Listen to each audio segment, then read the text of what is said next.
Start करेंगे students utility के topic के साथ आगे बढ़ते हुए। उस दिन हमने यूटिलिटी के मीनिंग देखा था कि यूटिलिटी का मतलब क्या होता है, जिसके अंदर हमने ये देखा था कि यूटिलिटी जो है वो डिपेंड करती है वांट्स के ऊपर। अगर हमें किसी चीज़ की वांट महसूस हो रही है तो हम एक कमोडिटी के पास जाते हैं, बिकॉज हमें उस कमोडिटी के अंदर यूटिलिटी नज़र आती है। और यूटिलिटी का बेसिकली मतलब क्या होता है, तो utility is the power of a commodity to satisfy human wants. ठीक है, यूटिलिटी मतलब जो कमोडिटी के अंदर शक्ति होती है हमारे वांट्स को सेटिस्फाई करने के लिए, उस कैपेसिटी को, उस शक्ति को, उस पावर को हम लोग बोलते हैं यूटिलिटी। ठीक, दूसरा हमने सेकेंड पैराग्राफ में देखा था कि यूटिलिटी और जो सेटिस्फैक्शन है वो इंटर रिलेटेड है, बट दे आर डिफरेंट। ठीक, यूटिलिटी जो है वो प्री कंजम्पशन था और सेटिस्फैक्शन जो है वो पोस्ट कंजम्पशन था। यूटिलिटी को कहा गया था इट इज अज्यूम्ड सेटिस्फैक्शन। ठीक है, हम मान लेते हैं कि हमें सेटिस्फैक्शन मिलेगा। ठीक, जैसे मैंने एग्जांपल दिया था कि फूड को देख करके, उसके कलर को देख करके, स्मेल को देख करके मुझे लगा ये फूड मुझे सेटिस्फाई करेगा, मुझे भूख लगी हुई थी। लेकिन satisfaction is something that is actually realised जब मैं उस फूड को कंज्यूम करूंगा। पोस्ट कंजम्पशन जब मैं उसको कंज्यूम करूंगा तब पता चलेगा कि सेटिस्फैक्शन मिल रहा है या नहीं मिल रहा है। अगर वो फूड अच्छा बना होगा तो आई विल बी सेटिस्फाइड। ठीक है, अगर नहीं अच्छा बना होगा तो I will not be satisfied. तो यूटिलिटी इज अज्यूम्ड सेटिस्फैक्शन, कि हम लोग मान लेते हैं कि we will be satisfied, but satisfaction is that is something which is actually realised. ठीक, ऐसा लिखा हुआ था वहां पर। अब हम लोग आगे बढ़ेंगे यूटिलिटी के फीचर्स के साथ, जो कि हमारा पहला क्वेश्चन है। ठीक, बात कर लेता हूँ नोट्स की। तो जिन लोगों ने पहले नोट्स कलेक्ट किया था बीके वाला, उसके अंदर यूटिलिटी वाला टॉपिक कवर है, ये पूरा चैप्टर उसके अंदर है। जिन लोगों ने नहीं कलेक्ट किया है वो लोग थोड़ा सा और वेट कर ले। चांसेस है, पब्लिशर ने बोला है कि 12 तारीख तक नोट्स आ जाएगी हाथ में, तो जैसे ही नोट्स आ जाएगी मैं आप लोग को इन्फॉर्म कर दूंगा, तो आप लोग आकर के कलेक्ट कर लेना। ठीक है, तो अभी हम लोग स्टार्ट करेंगे features of utility. Features of utility में सबसे पहला, form the basis of demand. Point number 1, form the basis of demand. Basis का मतलब क्या होता है? बुनियाद। तो इस पॉइंट को अगर हम लोग हिंदी में थोड़ा सा ट्रांसलेट करें तो ये कुछ इसका मतलब ऐसे निकलेगा कि डिमांड की बुनियाद कौन बनता है? यूटिलिटी। डिमांड का बेस, डिमांड होगा या डिमांड नहीं होगा वो किस चीज पे डिपेंड करता है? तो वो यूटिलिटी पे डिपेंड करता है। फॉर एग्जांपल, अगर आपके घर में छोटे बच्चे हो तो आपके घर में खिलौनों की डिमांड होगी। ठीक है, बेबी प्रोडक्ट्स की डिमांड होगी, बच्चों के कपड़े की डिमांड होगी, because you find utility in that product. आपको पता है कि वो बेबी प्रोडक्ट बेबी के फूड को, के हंगर को खत्म कर सकता है। तो we see a power in the commodity. हमें लगता है कि ये बेबी प्रोडक्ट बेबी के हंगर को मिटा सकता है, तो हम लोग डिमांड करेंगे या डिमांड नहीं करेंगे वो किस चीज पे डिपेंड करता है? हमें उस प्रोडक्ट से कितना यूटिलिटी मिल रही है। फॉर एग्जाम्पल, अगर मैं बात करूं, एक जवान लड़का है, ठीक है, तो उसको किस किस्म के क्लोथ में यूटिलिटी मिलेगी? उसको कैजुअल ड्रेस में यूटिलिटी मिलेगी, उसको पार्टी वेयर में यूटिलिटी मिलेगी। ठीक है, लेकिन वही बंदा जब 40 साल के बाद बूढ़ा हो जाएगा तो उसको कैसे ड्रेस के अंदर यूटिलिटी मिलेगी? क्या वो party wear and casual wear पहन करके घूमेगा, जीन्स एंड टी शर्ट? आप लोग देखोगे तो बोलोगे अबे चीचा सकिया गए, अंकल पागल हो गए, क्या पहन के घूम रहे हैं। तो वो जब बूढ़ा हो जाएगा ना तो उसको पता है कि अब अपने को है ना जाना है, तो वो ऐसे ड्रेस पहनेगा जो मरने के बाद काम आने वाले, या संत साधु जैसे ड्रेस पहनने लग जाएगा। तो उसको जवानी के टाइम पे उसमें यूटिलिटी नहीं मिल रही थी, बिकॉज उसको पता था अभी मरने को टाइम है, कौन ऐसे कपड़े पहनेगा, तो उसको उसमें यूटिलिटी नहीं मिल रही थी। तो जैसे जैसे एज बढ़ेगा, उस को उस ड्रेस में यूटिलिटी नहीं मिलेगी, अब उसको उस ड्रेस में यूटिलिटी मिलेगी। दूसरा एग्जांपल अगर मैं लूं बेसिस ऑफ डिमांड का, तो एज अ कॉमर्स स्टूडेंट, ठीक है, एज अ कॉमर्स स्टूडेंट आप लोग कैलकुलेटर का डिमांड करोगे या आप लोग माइक्रोस्कोप का डिमांड करोगे? एज अ कॉमर्स स्टूडेंट आप लोग, अगर मैं ऑप्शन दूं कि आप या तो कैलकुलेटर ले लो या तो आप माइक्रोस्कोप ले लो, तो आप क्या लेना पसंद करोगे? तो आप लोग तो वहां बैठे बैठे बोलोगे सर बीके में टैली करने में बहुत प्रॉब्लम होता है, कैलकुलेटर लेंगे। क्यों कैलकुलेटर लेंगे? बिकॉज यू नो कि कैलकुलेटर के अंदर यूटिलिटी है, वो हमारे वांट को सेटिस्फाई कर सकता है। कैलकुलेटर के पास पावर है हमारे वांट्स को सेटिस्फाई करने के लिए। वो जब हम लोग सॉल्यूशन के अंदर फंस जाते हैं ना, सम टैली नहीं होता है ना, वो टाइम पे कैलकुलेटर हेल्प आउट करेगा। लेकिन अगर मैं बोलूं माइक्रोस्कोप ले लूंगा, तो आप लोग बोलोगे सर माइक्रोस्कोप हमारे किसी काम का नहीं है, हम क्या करेंगे माइक्रोस्कोप लेके? तो you will not demand microscope. तो आप किस प्रोडक्ट का डिमांड करोगे वो डिपेंड करता है कि आपको उस प्रोडक्ट में यूटिलिटी दिख रहा है या नहीं दिख रहा है। ठीक, एक लास्ट एग्जांपल इसके ऊपर, एयर कंडीशन। कुछ दिन पहले तक अगर आपके घर में एसी होगा या कहीं पर आपने देखा होगा, तो गर्मी के टाइम पे एसी बहुत डिमांड में था, ठीक है, उठे छुटे एसी, दिन में एसी, रात में एसी। लेकिन अब बारिश शुरू हो गई है, मौसम वैसे ही इतना ठंडा हो गया है, अगर आप उसके ऊपर एसी चालू करते हो तो आपको 2 रजाई लेकर के सोनी पड़ेगी, ठीक है, और 4 दिन के बाद आपकी तबीयत खराब हो जाएगी। तो आप एसी का डिमांड कर रहे थे इन समर सीजन, बिकॉज आपको पता था कि वो कमोडिटी के अंदर पावर है मेरे वांट को सेटिस्फाई करने के लिए समर में। लेकिन अब रेनी सीजन में वांट ही नहीं रही, रेनी सीजन में गर्मी नहीं रही, तो आपको जब उसके अंदर यूटिलिटी नहीं मिल रही, तो क्या आप एसी का डिमांड करोगे? वो एसी 4 महीना आपके घर में बंद रहेगा रेनी सीजन के अंदर, फिर 4 महीना विंटर में फिर बंद रहेगा, फिर समर में वापस जब आपको वांट पैदा होगी आप उसको डिमांड करोगे, क्योंकि आपको पता है कि आपके इस पर्टिकुलर वांट को कौन सेटिस्फाई कर सकता है?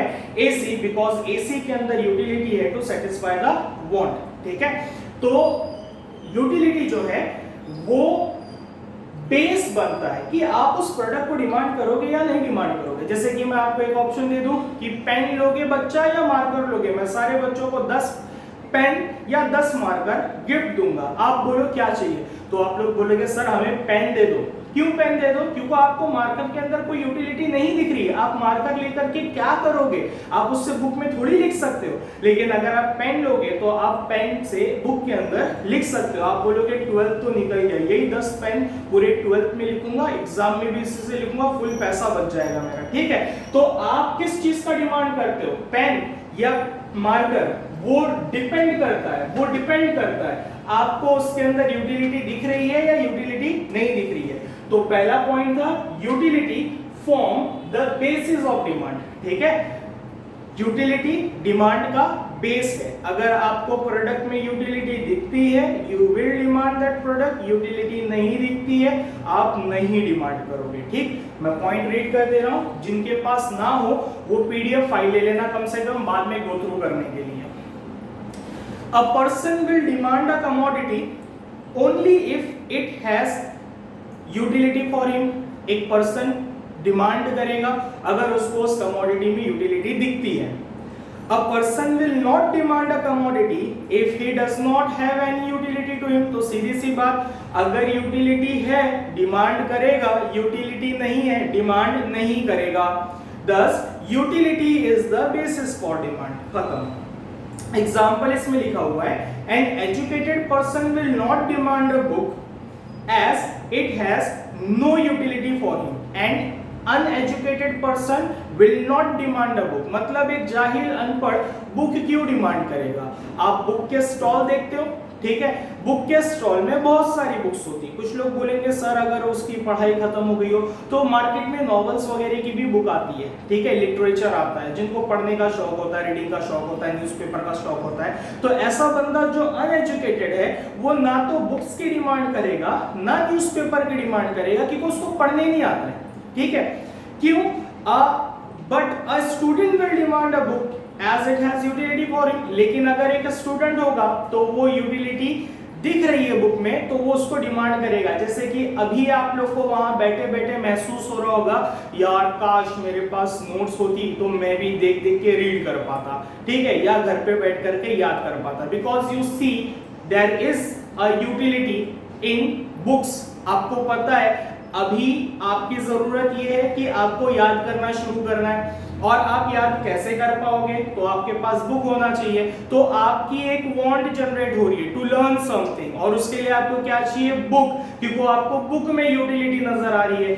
आज तक आपने 12th की बुक का डिमांड क्यों नहीं किया था, क्योंकि आपको 12th की बुक में कोई यूटिलिटी नजर नहीं आ रही थी। आप बोलोगे सर क्या करूंगा 12th की बुक, अभी तक तो मैं 11th में बैठा हूं, या फिर आपको 15th या TY की बुक के अंदर कोई यूटिलिटी नहीं मिल रही है क्योंकि आप अभी 12th में हो। तो आप किस चीज का डिमांड करोगे, वो डिपेंड करता है कि उस कमोडिटी में आपको यूटिलिटी नजर आ रही है या यूटिलिटी नजर नहीं आ रही है। आप TY में पहुंच जाओगे तो TY की बुक आपके लिए नेसेसरी हो जाएगी, आपको उसमें यूटिलिटी दिखेगी, तो आप किसका डिमांड करोगे, TY की बुक का।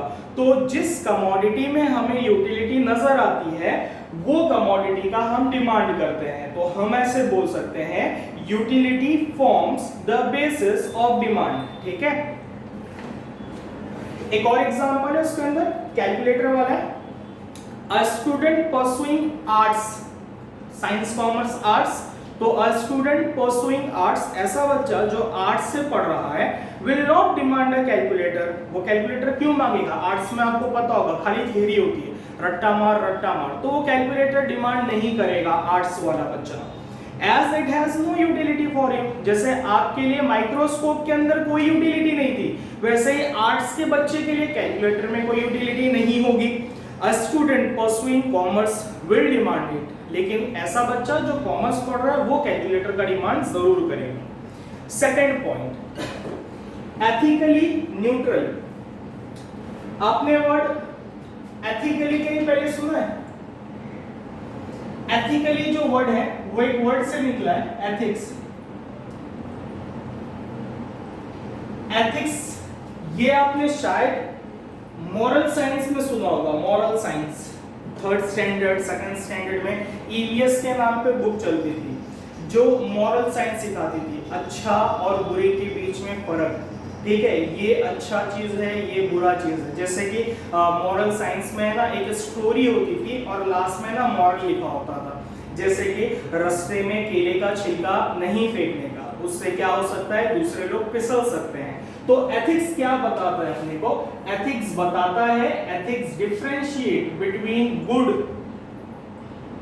एंड बैड, क्या चीज अच्छी है क्या चीज बुरी है, उन दोनों के बीच में बाइफरगेट कौन करता है, एथिक्स। एथिक्स बताता है ये काम अच्छा है ये काम बुरा है। आपने डूज एंड डोंट सुने होंगे, डूज एंड डोंट्स, कई सारे कॉलेजेस के अंदर एक लिस्ट लगी होगी डूज एंड दूसरी लिस्ट लगी होगी डोंट्स। डूज के अंदर लिखा होगा अगर कॉलेज में यूनिफॉर्म होगा तो ड्रेस अच्छे से प्रेस करके आना, नीट एंड टाइडी बन करके आना, टाइम पे आना, एंड बहुत सारी चीजें, टीचर्स का रिस्पेक्ट करना and so on. Don'ts, premises के अंदर हल्ला गुल्ला नहीं करना, डोंट बी लेट, उसके अंदर क्लासरूम में डिस्टरबेंस क्रिएट नहीं करना, उसके बाद में नोट्स टाइम पे सबमिट करना, असाइनमेंट सबमिट करना, तो डूज एंड डोंट्स। ठीक वैसे ही होता है गुड एंड बैड, क्या चीज अच्छी है क्या चीज बुरी है, ठीक है।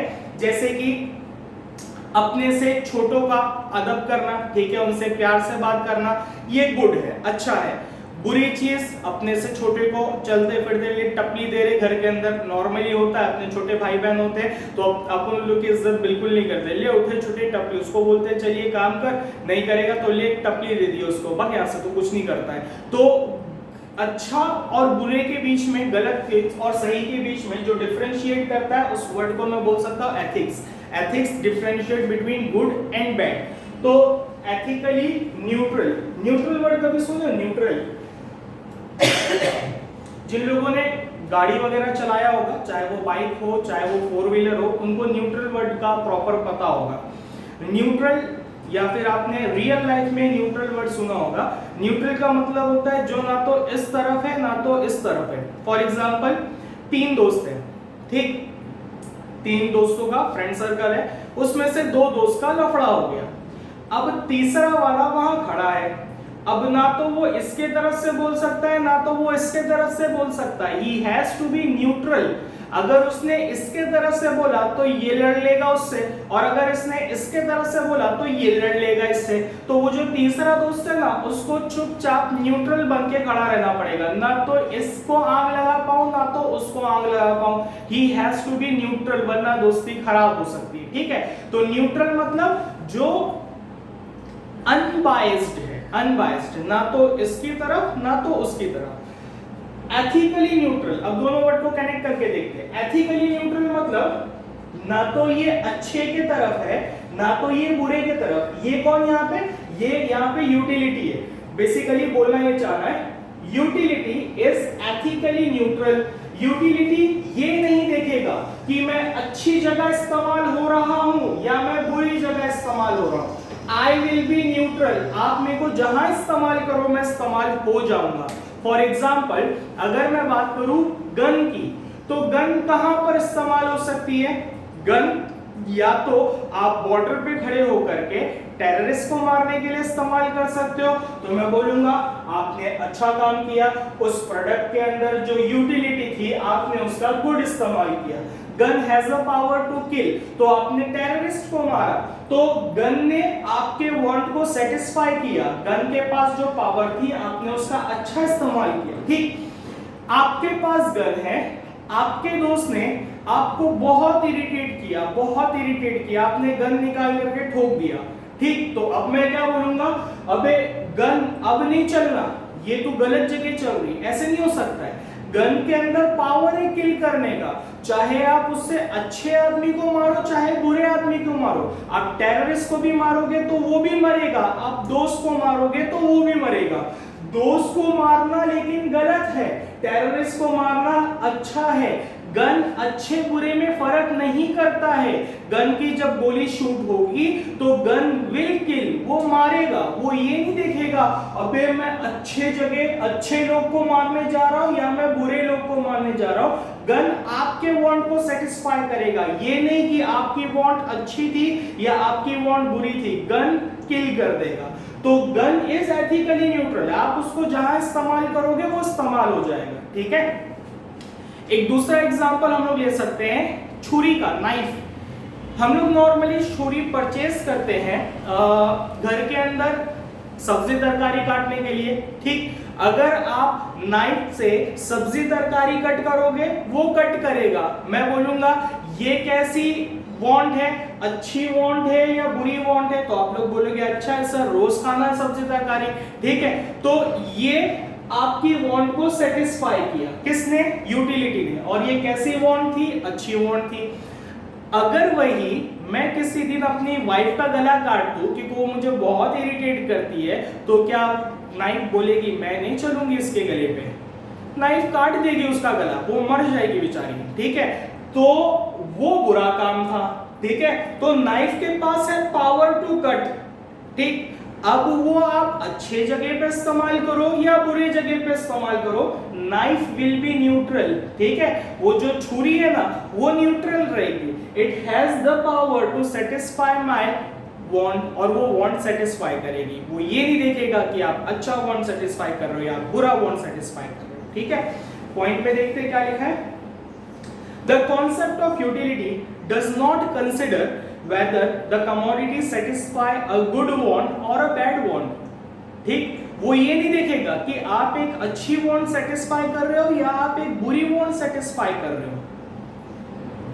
कमोडिटी वांट सेटिस्फाई करेगा। आप गन से दोस्त को मारो या दुश्मन को मारो, वो मारेगा, गन मारेगा। नाइफ से आप बीवी का गला काट दो या फिर नाइफ से आप सब्जी तरकारी काट दो, वो काटेगा। वो ये नहीं देखेगा कि अच्छी वांट थी या बुरी वांट थी। A commodity can have utility even if it satisfy a bad want और अनएथिकल वांट। कमोडिटी के अंदर यूटिलिटी होगी चाहे वो बैड वांट ही सेटिस्फाई करने क्यों ना निकला हो या अनएथिकल वांट ही सेटिस्फाई करने क्यों ना निकला हो। ठीक है, एथिकल मतलब जो अच्छा है, अनएथिकल मतलब जो बुरा है। ठीक, अभी रिसेंटली एक न्यूज आया था, अराउंड 1 महीने के अंदर की खबर है, मुंबई में हुआ था। एक यंग लड़का था, उसका है ना घर में लड़ाई हो गई अपने पेरेंट्स से, उसके मम्मी से लड़ाई हो गई, तो वो क्या किया, कोयता लिया, घर के अंदर होता ना जो भी सबसे बड़ा इंस्ट्रूमेंट था, छुरी से बड़ा था वो, और लेकर के निकल गया रात में 1:30 बजे। बोला जो मिलेगा ना रास्ते में उसको मैं आज काट दूंगा। प्रैक्टिकल है, मतलब हुआ है, रिसेंटली न्यूज में आया था, पेपर वगैरह में सर्च करोगे तो मिलेगा। तो लॉकडाउन चल ही रहा था ये बीच में, तो रात में तो वैसे भी कोई चल नहीं रहा था, लेकिन पुलिस वालों ने उसको स्पॉट किया, उस बंदे को, कि वो रात में तकरीबन इतना बड़ा कोयता लेकर के चल रहा है।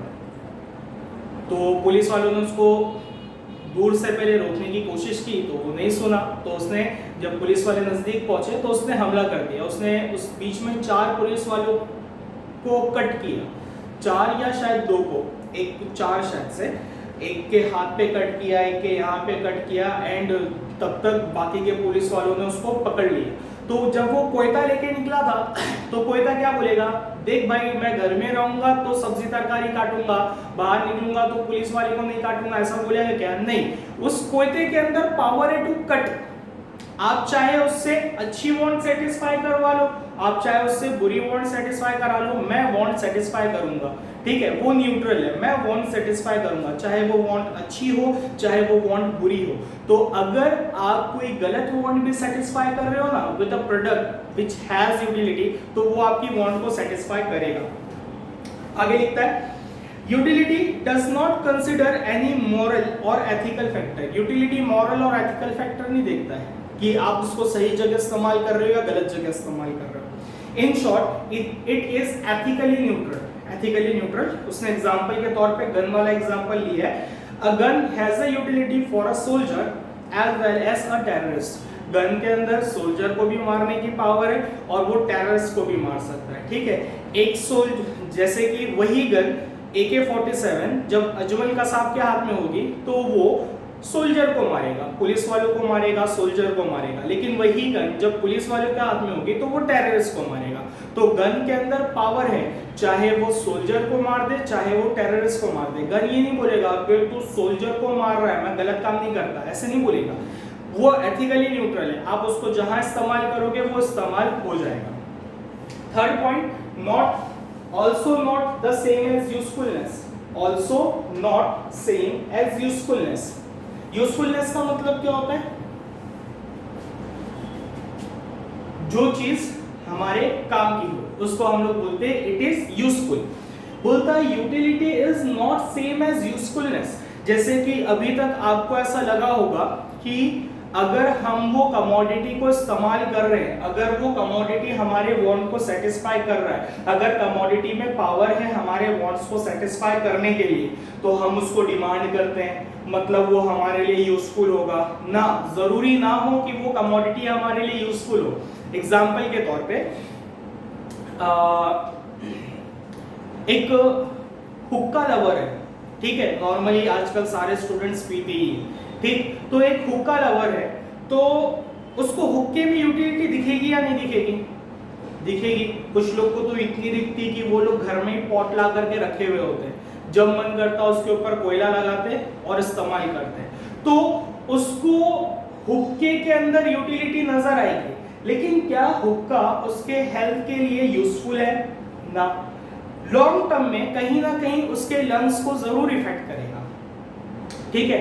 इसी तरह एक सिगरेट पीने वाला, उसी तरह एक पियक्कड़, ड्रंकर्ड जिसको बोल सकते हैं, उसी तरह एक नशेड़ी, ठीक है। तो ये सारे लोगों को इन सारी चीजों में, जो स्मोकर है उसको सिगरेट के अंदर, जो ड्रंकर्ड है उसको अल्कोहल के अंदर, जो नशेड़ी है उसको चरस गांजा के अंदर यूटिलिटी दिखेगा। कि को दे नो कि वो चरस गांजा मेरी वांट को सेटिस्फाई कर सकता है, उसके अंदर से वांट पैदा हो रही है, मेरे को चरस गांजा पीने का है, मेरे को सिगरेट पीने का है, मेरे को दारू पीने का है, उसकी वांट पैदा हुई, ठीक है।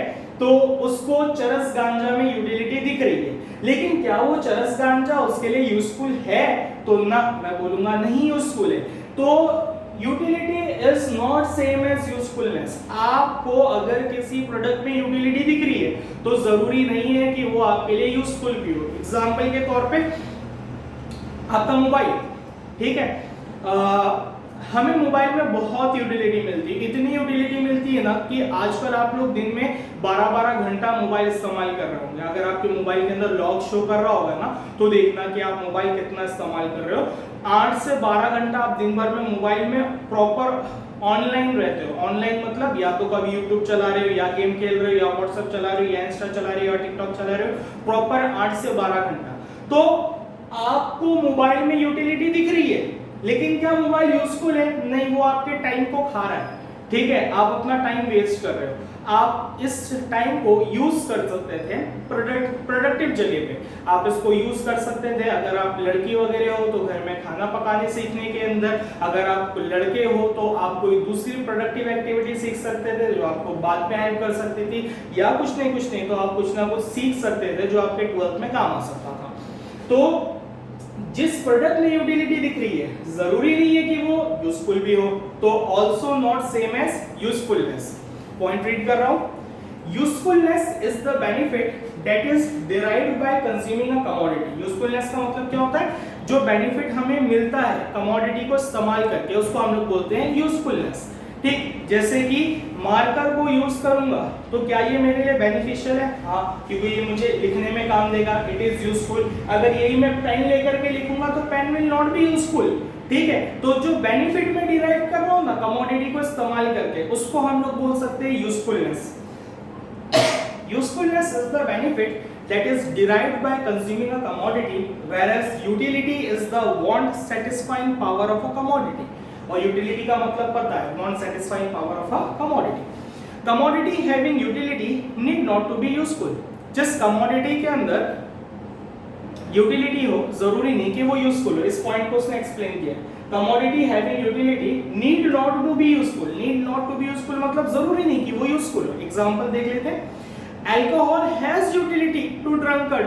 बेवड़े को दारू के अंदर यूटिलिटी दिखेगी, but it is not useful as it harms his health, क्योंकि वो उसके हेल्थ को हार्म कर रहा है, उसके लंग्स को खराब कर रहा है। हुक्का have utility for customer of हुक्का बार। जो हुक्का बार में बैठे हैं उनको हुक्के में यूटिलिटी दिखेगी, but it is not useful, वापस से because it harms our health। Fourth point, utility of a commodity is not easily measurable. The utility of a commodity is not easily measurable. Measurable का मतलब होता है नापना, किसी भी चीज को नापना। जैसे कि अगर मैं बोलूं आपकी हाइट आप नाप सकते हो, मैं बोलूं आपका वजन आप वेट कर सकते हो, मैं बोलूं स्प्राइट की बोतल आप उसका भी वजन कर सकते हो। तो मेजरेबल मतलब जिसको हम लोग क्वांटिफाई कर सकते हैं, नंबर्स में डिसाइड कर सकते हैं, उसको हम लोग बोलते हैं कि इट इज मेजरेबल। यहां पे लिखता है utility is not easily measurable. जैसे आपको गर्मी में बहुत प्यास लगी है, ठीक है, तो आपको यूटिलिटी किस कमोडिटी में नजर आएगी? आपको गर्मी का सीजन है, बहुत धूप है, आप कहीं बाहर हो और आपको बहुत प्यास लगी है, तो आपको यूटिलिटी किस प्रोडक्ट में नजर आएगी? तो सब बोलेंगे सर पानी में नजर आएगी, कोई ये नहीं बोलेगा शरबत। अगर कोई बोलता है ना शरबत या फिर कोल्ड ड्रिंक, तो शरबत और कोल्ड ड्रिंक पीने के बाद थोड़ी देर के बाद फिर प्यास लग जाती है, बिकॉज पानी जो काम करता है ना वो कोई नहीं कर सकता है। तो अगर आपको बहुत प्यास लगी ना तो आपको यूटिलिटी किस में नजर आएगी? पानी की बोतल में आप नजर घुमाओगे कि किधर 20 रुपए वाली बिस्लरी मिल रही है, ठीक है, तो आपको यूटिलिटी किस में मिल रही है? पानी की बोतल में। जब आप पहला घूंट पियोगे ना पानी का, तो आपको बहुत यूटिलिटी मिलेगी। हम लोग लास्ट पॉइंट में देखेंगे utility depend on the intensity of want. जितनी ज्यादा इंटेंसिटी होती है ना उतना ज्यादा यूटिलिटी मिलती है। जैसे ही आप पहला सिप लोगे आपका वांट थोड़ा सा कम हो जाएगा क्योंकि आपकी प्यास थोड़ी सी कम हो जाएगी, तो अगले सिप में आपको यूटिलिटी थोड़ी कम मिलेगी। थर्ड सिप के अंदर बिकॉज आपकी प्यास और बुझ गई है आपको और कम यूटिलिटी मिलेगी। फोर्थ सिप, फिफ्थ सिप, एक टाइम आएगा कि अब आपकी प्यास खत्म हो गई। अब अगर बॉटल में पानी बचा भी होगा ना आप उसको नहीं पियोगे, आप उसको रख दोगे, बिकॉज अब आपको उस बॉटल में कोई यूटिलिटी नजर नहीं आ रही है। कुछ देर आधा घंटा चलने के बाद फिर आपको जब प्यास लगेगी आप फिर पानी निकाल करके पियोगे, बिकॉज आपको फिर से एक वांट पैदा हुई है और वो वांट को कौन सेटिस्फाई कर सकता है? वाटर। अब ये जो फर्स्ट सिप में आपको यूटिलिटी मिली कितनी थी? सेकेंड सिप में कितनी, थर्ड सिप में कितनी, तो it is not measurable. Utility को आप नंबर्स में नहीं मेजर कर सकते हो। आप ये नहीं बोल सकते हो पहला घुट पानी पिया ना तो मेरे को 100 यूटिलिटी मिला, दूसरा घुट पानी पिया ना तो मेरे को 50 मिला, तीसरा पिया ना तो मेरे को 20 मिला। क्योंकि ये नंबर जो है ये आपके दिमाग के बने हुए हैं। हो सकता है आपसे ज्यादा प्यासा आपका दोस्त वही पानी पिए तो उसका लेवल ऑफ यूटिलिटी और ज्यादा हो, तो आप उसको एक्चुअली काउंट नहीं कर सकते हो। और सबसे बड़ा रीजन क्या है, बिकॉज यूटिलिटी जो है ना वो साइकोलॉजिकल कॉन्सेप्ट है जो आपके फीलिंग्स से अटैच होता है। फीलिंग्स से आप कितना फील कर पाते हो, आपकी वांट कितनी ज्यादा है, तो यूटिलिटी को हम लोग बोलेंगे utility is a psychological concept. Psychological concept मतलब जो हमारे दिमाग से जुड़ा हो, हमारे थॉट से या हमारे फीलिंग्स से जुड़ा हो। बेसिकली फीलिंग, जैसे कि एसी को देख करके गर्मी में एक फीलिंग आती है, अरे यार अब तो गर्मी खत्म। भूख लगी होती है, खाने को देख करके ये एक फीलिंग आती है, ठीक है। तो वो जो फीलिंग आती है ना, उस फीलिंग को हम लोग क्या बोलते हैं, यूटिलिटी। तो utility is a psychological concept, आप उसको नंबर्स में मेजर नहीं कर सकते हैं, ठीक है। तो it can not be measured easily, ठीक है। यहां पे वर्ड लिखा है is not easily measurable. Not easily measurable मतलब कि हम लोग इसको इजीली मेजरेबल नहीं कर सकते हैं, ठीक है।